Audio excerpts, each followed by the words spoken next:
Gentlemen and ladies and all the sweet babies, Assalamu alaikum. I hope you all people are doing good. This is Shiraz Ahmad Awan from Shiraz Ahmad Awan Institute. आप में से बहुत से लोगों का ये सवाल था और ये सवाल मुझे बहुत ज़्यादा कैंडिडेट्स से सुनने को मिला कि क्यों इतने ज़्यादा कैंडिडेट्स जो हैं वो साइकोलॉजिकल टेस्टिंग में पास नहीं हो पाते, साइकोलॉजिकल टेस्टिंग में वो फेल हो जाते हैं और वो सबसे बड़ी उनकी वजह बनती है आईएसएसपी से नॉन रिकमेंडेशन की। तो इसका बहुत से सिलेक्टर से मिलने के बाद और बहुत से कैंडिडेट्स की जो आप बीती थी वो सुनने के बाद मैं इस नतीजे पर पहुंचा कि बहुत से कैंडिडेट्स जो हैं वो इसे एक सिंपल इंग्लिश का टेस्ट तस्वर कर लेते हैं और वो जिस तरह एफएससी और मैट्रिकुलेशन के अंदर सेंटेंसेस बनाते थे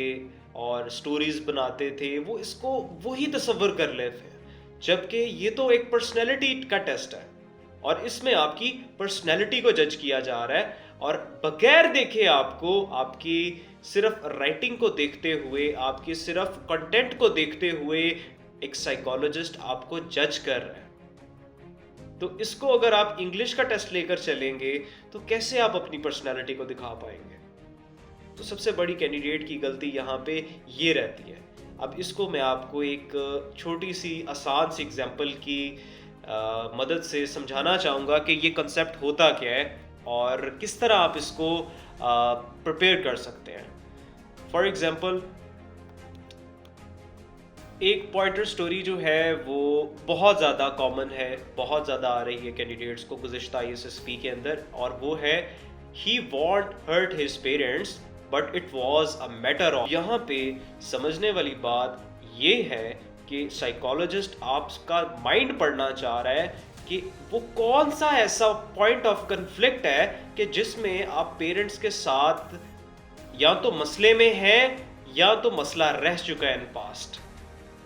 ये वो जानना चाह रहा है। सो इस वजह से उसने आपको ये पॉइंटर स्टोरी दी है। और अब एक कैंडिडेट लिखता है that it was a matter of marriage. It means कि आप कहीं शादी करना चाह रहे थे या आपकी फैमिली में कोई ऐसा है जो कहीं शादी करना चाह रहा है बट बाकी लोग राजी नहीं है, मींस कि आपका जो बैकग्राउंड है वो स्टेबल नहीं है। इसी तरह एक और कैंडिडेट लिखता है it was a dispute of marriage. तो ऐसी चीज़ें जब आप लिख रहे हैं, कभी भी आपका जो साइकोलॉजिस्ट है वो आपसे इम्प्रेस होने वाला नहीं है। और इसके बाद एक और अगर एंगल से इसे देखना चाहें हम, सो वो ये एंगल हो सकता है कि कुछ कैंडिडेट लिख देते हैं जी कि हर्ट नहीं करना चाहता था बट उसकी बहन के कैरियर का सवाल था, उसके वालिदैन उसकी बहन को आगे पढ़ने नहीं दे रहे हैं या उनके आगे पढ़ने का रिवाज नहीं है। तो इन्होंने जो है वो अपने पेरेंट्स के साथ थोड़ा सा कन्फ्लिक्ट में आ गए,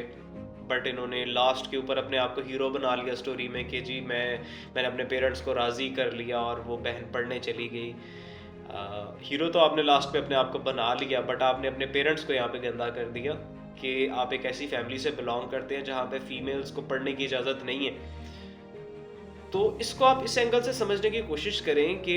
कल को आप जब कर्नल बन जाएंगे, ब्रिगेडियर बन जाएंगे और आपको लोग कहेंगे कि वो फलां जो कर्नल साहब हैं उनकी बहन जो है वो मैट्रिक पास है, उनकी फैमिली में फीमेल्स को आगे पढ़ाने का रिवाज ही नहीं है,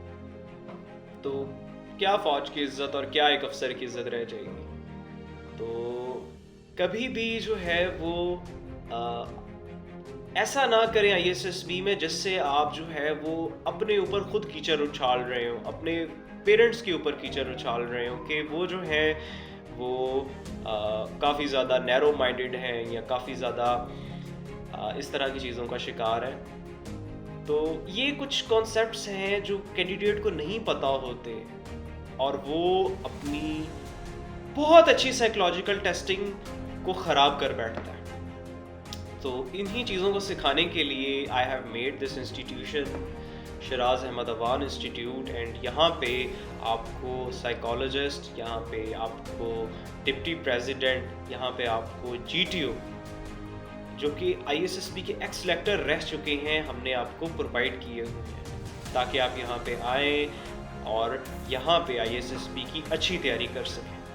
So if you want to join us, you can contact our administration on this number,